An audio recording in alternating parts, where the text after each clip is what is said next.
Ano ang nangyari? Inilagay muna ang serye sa first or earlier primetime slot na malaking deal para sa fans. Pagkatapos ng ilang araw o linggo, inilipat ulit ito sa ibang time slot na ikinagulat at ikinadismaya ng fans. Dahil dito, maraming Kim Paulandia ang nagtanong, bakit biglang may pagbabago? Temporary lang ba talaga ang unang slot? May kinalaman ba ito sa ratings o programming decisions? Paglilinaw ni Kim Chu. Ayon sa mga lumabas na diskusyon online, lalo na sa fan communities, nilinaw ni Kim na hindi talaga final ang unang time slot at may plano na talagang ilagay ito sa ibang slot. Sinubukan niyang pakalmahin ang fans at hikayatin na suportahan pa rin ang show. Ipinakita niya ang pagiging professional at positive kahit siya ang napupunta sa gitna ng issue. Warning, bakit kinwestiyon ng Kim Paulandia? Hindi dahil kontra sila kay Kim, kundi dahil pakiramdam nila hindi maayos ang communication ng management. Parang pinatikim lang ang magandang slot tapos biglang binawi. Nagdulot ito ng maling perception na mahina ang show kahit hindi pa naman fully established ang ratings. May sentiment pa nga na mas okay sana kung sinabi agad na temporary lang ang slot para hindi umasa ang viewers. Hindi si Kim ang kinokontra ng fans. Actually, pinupuri pa siya sa mahinang paglilinaw. Ang tunay na issue ay network o programming decisions at kakulangan sa malinaw na announcement. Kaya nagiging vocal ang Kim Paulandia dahil gusto nilang maprotektahan ang image at projects ng Kim Au. Sa ganitong issue, understandable kung bakit naging emotional at vocal ang Kim Paulandia. Malaking bagay kasi talaga ang time slot sa tagumpay ng isang show. Opinyon ko, balanced take. 1. May point ang fans. Hindi mali na magtanong sila. Kapag may biglaang pagbabago sa time slot, natural lang na mag-alala sa ratings, isipin na baka hindi napaprioritize ang show o kulang sa malinaw na communication. Sa industriya ng TV, timing is equal to visibility. Kahit maganda ang show, kung hindi consistent ang oras, naapektuhan ang audience reach. Pero normal din ito sa TV programming. Sa totoo lang, ang networks like SBSN, madalas talagang nag-a-adjust ng lineup, nagtetest ng slots, nagre-respond sa ratings at competition. So, posible na strategic move lang ito, hindi necessarily sign na may problema ang show. Tama ang approach ni Kim Chu. Maganda na nagbigay siya ng paglilinaw, hindi niya pinatulan ng negativity at hinikayat pa rin ang support. Ipinakita niya ang professionalism na mahalaga sa ganitong situation. Fans, valid ang concerns, lalo na kung kulang sa info. Network, likely ginagawa lang nila ang trabaho nila sa programming. Kim handled it well at nakatulong para ma-de-escalate ang issue. Kung tutuusin, mas nagiging healthy ang ganitong diskusyon kung una, mas transparent ang network at patuloy na supportive pero hindi toxic ang fans. Sa totoo lang, itong issue na ito ay mas malalim pa kaysa sa simpleng time slot change lang. Parang maliit na bagay sa ibabaw, pero kapag hinimay mo, makikita mo kung gaano kalaki ang epekto nito sa fans, sa artista at sa mismong industriya. Ulang-una, hindi mo masisisi ang Kim Paulandia kung bakit ganito kalakas ang reaksyon nila. Sa panahon ngayon, ang fandom ay hindi na lang basta nanonood. Invested na sila emotionally at mentally sa proyekto ng iniidolo nila. Kaya kapag may nangyaring biglaang pagbabago, lalo na sa isang bagay na kasing krusyal ng time slot, para sa kanila parang may mali, parang may kulang sa paliwanag. Hindi lang ito tungkol sa oras ng palabas. Para sa fans, ito ay tungkol sa pagpapahalaga sa proyekto at sa artists na sinusuportahan nila. At doon pumapasok ang issue ng communication. Kung iisipin mo, madalas hindi naman nagagalit ang tao dahil sa desisyon mismo. Nagagalit sila dahil hindi nila naiintindihan kung bakit ginawa ang desisyon. Kung mas maaga at mas malinaw sana ang naging explanation, malamang hindi ganito kalaki ang backlash. Kahit sabihin nating normal lang sa industriya na magpalipat-lipat ng schedule, iba pa rin kapag ang audience ay naset sa isang expectation tapos biglang mababago ng walang sapat na context. Sa kabilang banda, kailangan din nating tignan ng realidad ng TV industry. Ang mga networks gaya ng SBSN ay hindi lang basta nagdi-decide base sa trip. Karaniwan may mga factors yan tulad ng ratings, competition, advertiser demands at overall programming strategy. Minsan kahit maganda ang isang show, kailangan pa rin itong ilipat para mag-fit sa mas malaking plano ng network. So, posible talaga na ang nangyari ay hindi dahil pinabayaan ng show, kundi dahil ina-adjust ito para maging mas effective sa kabuuang lineup. Ngayon, pagdating kay Kim Chiu, masasabi kong napaka-crucial ng naging role niya sa situation. Hindi lahat ng artista kayang harapin ang ganitong klasing issue ng mahinam. Pero dito, pinili niyang magpaliwanag, magpakalma ng fans at manatiling positive. Sa ganitong galaw, makikita mo yung professionalism, yung tipong kahit hindi niya kontrolado ang nangyayari sa scheduling, ginagawa pa rin niya ang part niya para mapanatili ang tiwala ng audience. At honestly, malaking bagay yon kasi kung siya mismo nagpakita ng frustration, mas lalo lang sanang lumaki ang issue. Pero interesting din isipin na ang ganitong sitwasyon ay parang salamin ng mas malaking pagbabago sa entertainment landscape. Dati, ang kontrol nasa network. Kung anong oras, yun na yun. Ngayon, dahil sa social media, may boses na ang audience. Kayang-kaya nilang mag-trend, mag-demand ng explanation, at mag-call out ng perceived unfairness. Ibig sabihin, hindi na one-way ang relationship. Naging interactive na ito. At sa ganitong setup, mas lalong nagiging importante ang transparency. Kung babalikan natin ang kabuuan, parang tatlong bagay ang nagbanggaan dito. Expectations ng fans, strategic decisions ng network, at public response ng artista. At sa banggaang iyon, lumabas ang tensyon. Sa huli, ang takeaway ko dito ay hindi kung sino ang tama o mali. Mas mahalagang makita na may valid na nararamdaman ng fans, may operational realities ang network, at may pressure ang artista na ibalanse ang lahat. Kung may dapat matutunan dito, siguro ito. Sa panahon na yon, hindi na sapat ang basta magdesisyon. Kailangan marunong ka ring magpaliwanag. Dahil ang audience ay hindi lang basta tumitingin, nakikinig, nag-iisip, at handang rimakrat. At kung may positive man ang nangyari, ito yon. Ipinakita nito kung gaano kalakas ang support sa Kim Pao. Kahit may reklamo, ang pinanggagalingan pa rin noon ay pagmamahal at pagnanais na magtagumpay ang project. Kung lalalamin pa natin, may ilang importanteng anggulo na pwedeng idagdag na hindi agad napapansin sa ganitong issue. Number 1, time slot. Branding, hindi lang schedule. Hindi lang ito tungkol sa anong oras ipapalabas. Ang time slot ay bahagi ng identity ng show. Halimbawa, kapag nasa mas maagang slot, mas nagiging family-friendly ang dating. Kapag nasa later primetime, mas nagiging heavy drama o mas mature ang audience. Kaya kapag nagpalit-palit, parang nagiging unclear ang positioning ng show sa viewers. Hindi tuloy agad nila magets kung para kanino ba talaga ito. Number 2, momentum ang pinaka-apektado. Sa simula ng isang serye, pinaka-importante ang consistency. Doon kasi nabubuo ang habit ng viewers. Kapag pabago-bago ang oras, nahihirapan ng casual viewers sumabay. Nawawala ang routine viewing at naapektuhan ang word of mouth. So kahit supportive ang solid fans, yung talagang broader audience ang nawawala, na siya talagang kailangan para lumaki ang ratings. Number 3, malaking factor na ngayon ang social media pressure. Hindi na tulad dati na tahimik lang ang viewers. Ngayon, isang issue lang pwedeng mag-trend, mapick up ng media at lumaki kahit maliit lang sana ang issue. Ibig sabihin, ang mga networks tulad ng SBSN kailangan na ring i-manage hindi lang ang shows, kundi pati ang public perception in real time. Number 4, may epekto din ito sa love team image. Para sa tambalan ni Kim at Paulo, hindi lang ito simpleng show, parte ito ng pagbuo ng brand nila bilang love team. Kapag may ganitong issue, nagiging defensive ang fans, mas nagiging protective sila, minsan nagiging mas emotional ang discourse.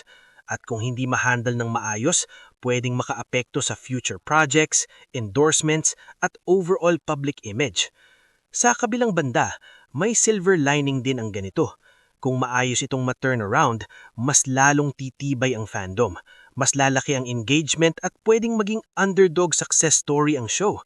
At dito pumapasok ulit ang importansya ng ginawa ni Kim Chiu. Yung pagiging kalmado niya at transparent ang nagiging anchor ng fans sa gitna ng issue.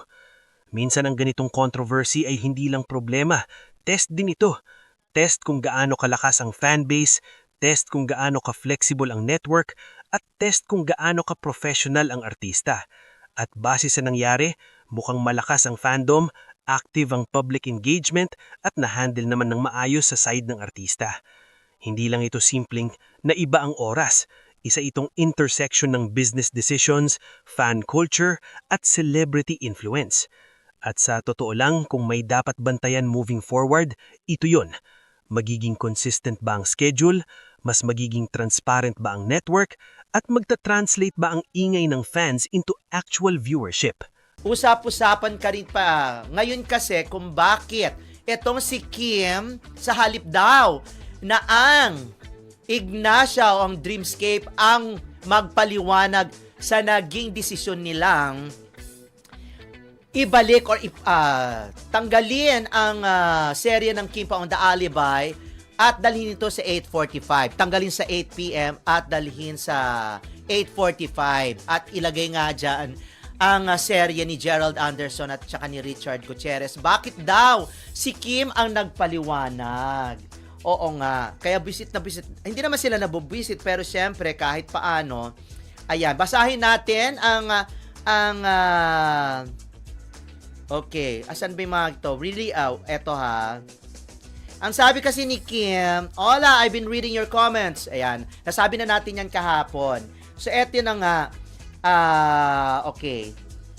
And here you are, explaining on behalf of ABS-DS. Hi, kailan kaya yung kayo naman ang ipaglalaban? Puro na lang ikaw naglilinis sa kalat nila. Anyway, such a good heart. As always, love you, Kim and Kim Pao. At sabing ganon, you always got us, but why you are the one explaining to this to us? Sanang management nyo, we love you, Kim Pao, kahit saan kayo suporta kami. See you sa World Tour. Okay. Well, ano pa ba yung mga sinasabi? Okay. Thank you for the past statement, Kim. It's good to know you're okay. So, hilmay na kami, but I will only support you and Yon. Pero sabing ganun, parang I'm not buying it, Kim, but will always love you and Paolo. Solid support pa rin sa inyo. Please always take care. Wala pa rin magbabago. The Alibay lang ang supportahan ko. That's just me.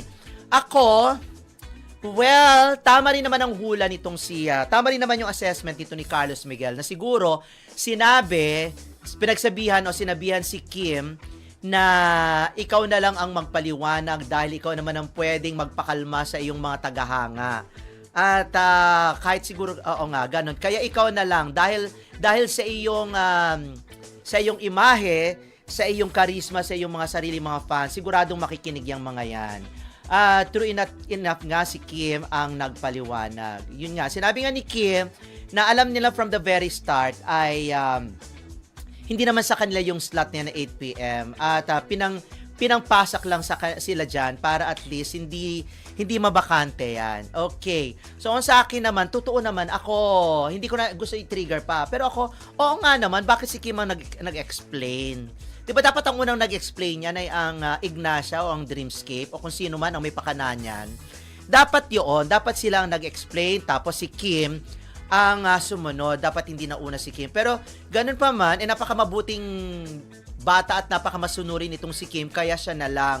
Kaya ako naintindihan ko yung imbierno, yung pagtatanong, yung question ng mga Kim Pao lang, nga, bakit nga ba si Kim? Bakit siya nagwawalis ng kalat nung Ignacia?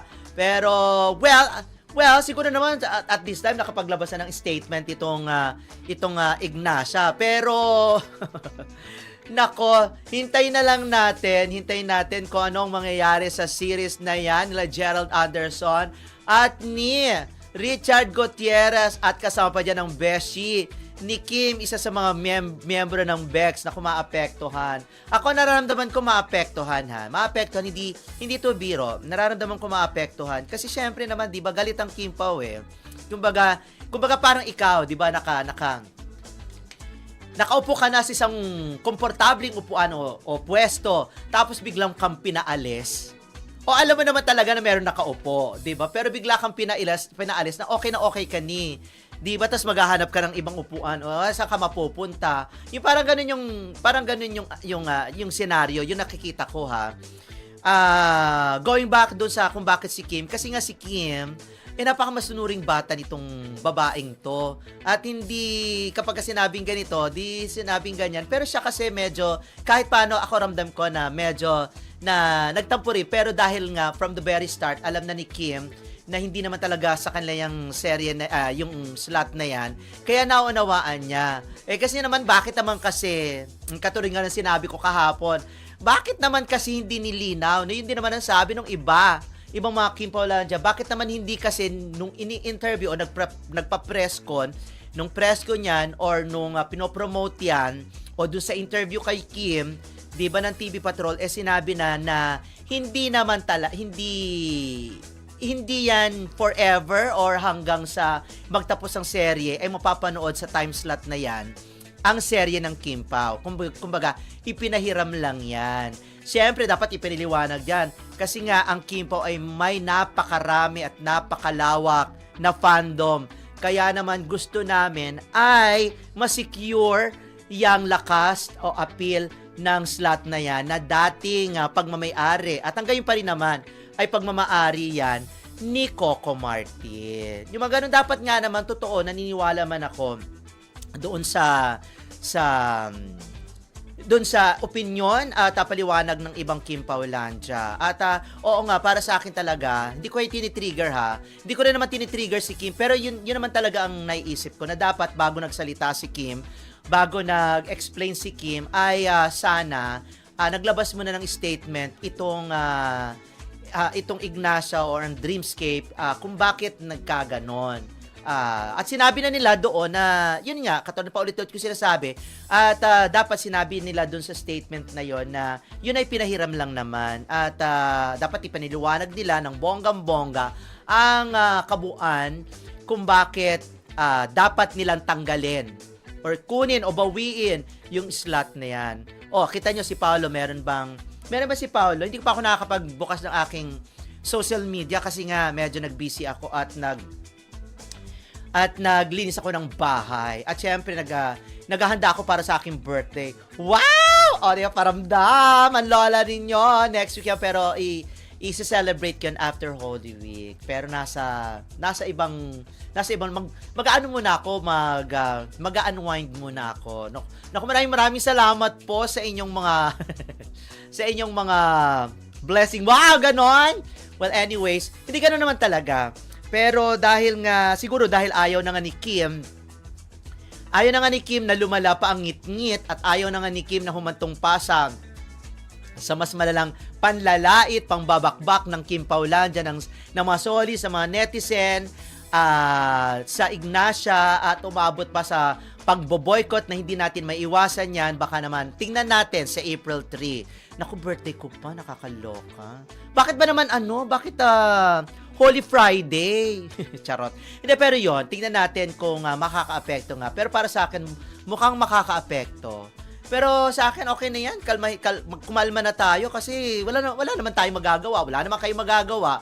Diba? Siyempre, magagawa naman ninyo ay bumakbak lang, manlait konsensyahin ang Ignacia at ang Dreamscape. Pero ano magagawa nyo? Wala, palalabas na, diba? Hayaan nyo na. Hayaan nyo na sila at tumodo na lang kayo ng suporta kay Kim at saka kay Paolo sa kalang serye. Anyways, naipalabas naman na yan sa Prime at naipalabas naman yan sa I1. So, carry na, kumita naman na dyan ang Ignacia. Pero the mere fact na silang pinagkatiwalaan na ipasak dyan sa serye na yan, sa serye na yan, ipasak dyan sa time slot na yan, ibig sabihin, malaki talagang tiwala. Yun nga lang, medyo masakit nga lang na parang doon ka sa loob ng bahay, pinatira ka tapos bigla kang pinaalis na hindi ka man lamang nakakaporma. Pero siyempre, may paghahanda naman ng ginawa. So, 8:45, para sa akin, 8:45 is okay na rin. Yun nga lang, ang sabi nilang ganon. Paano na yung mga senior citizen, yung mga bata na gustong manood? Yung mga batang fan ni Kim na gustong manood, paano na yon, diba? So, mapupuyat sila. Paano naman yung mga matatandang ang kanilang routine ng pagtulog ay 9 o'clock? O paano hindi lang mapapanood ng buo? Paano naman yung mga advertisers na kaya nga sila naglagay dyan? Kaya nga sila naglagay ng kailang mga ads dyan, para mapanood ng marami. Paano na yan? O di ba? Siyempre mapapanood rin 'yan sa bagay wala namang free TV sa abroad eh. Mapapanood naman 'yan sa I1. Pero yun na nga yung mga nandito. Okay lang 'yan. Ang ganda-ganda pa naman sana ngayon. Ang dami-daming nawiwindang, ang dami-daming na-frustrate, ang dami-daming na-disappoint, ang dami-daming nalulungkot, ang dami-daming nababahala sa krisis ng krudo or sa pagtaas pa ng mga bilhin sa mga susunod na linggo at pagtaas pa ng crude oil at sa lahat. Ibig sabihin, accordion yun eh. Parang lahat ay apektado. So, sunod-sunod na yan. Yun. At ito lamang series ng Kim Pao ang makakapagbigay ng gaan sa kanila. Siyempre, well, napag-usapan natin tungkol kay Gerard. Kaya, kalma na.